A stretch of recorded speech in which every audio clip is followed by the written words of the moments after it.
तुमचं नाव काय हो, तुमची समस्या काय आहे हे थोडक्यात सांगा. मी कैलाश रामचंद्र गायकवाड 17 वर्षापासून व्यसनमुक्ती जनजागृतीचं काम करतो. पहिले मी व्यसनमुक्त झालो आणि तेव्हापासून मी व्यसनमुक्ती जनजागृतीचा कार्यक्रम करत आहे. 18 तारखेला GR निघाला व्यसनमुक्ती पुरस्काराचा. या पुरस्कारामध्ये तिघांचे नाव होते, कैलाश रामचंद्र गायकवाड, साधना कैलाश गायकवाड आणि महेश्वरी कैलाश गायकवाड.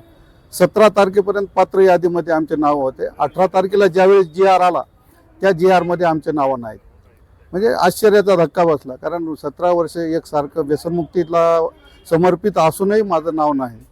मग 19 तारखेपासून विशेष बाब म्हणून माझा पुरस्कार मिळावा यासाठी आमदार बालाजी कल्याणकर साहेबाचं पत्र घेतलं मंत्री महोदयांच्या नावे. तेव्हापासून ते आजपर्यंत मी पाठपुरावा करत आहे. कुठूनच मला म्हणजे हे समाधानकारक उत्तर भेटलं नाही. 25 तारखेला मी आंदोलन केलं. ही सगळी प्रक्रिया चालूच आहे आणि मला न्याय मिळेपर्यंत मी पूर्ण हे आंदोलन करतच राहणार आहे.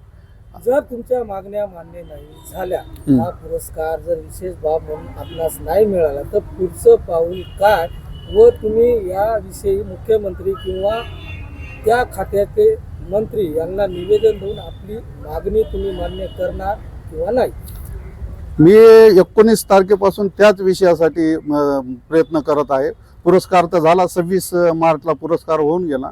तरीही मला उत्तर मिळेपर्यंत, माझ्या कामाला न्याय मिळेपर्यंत हे आंदोलन असंच सुरू राहणार आहे.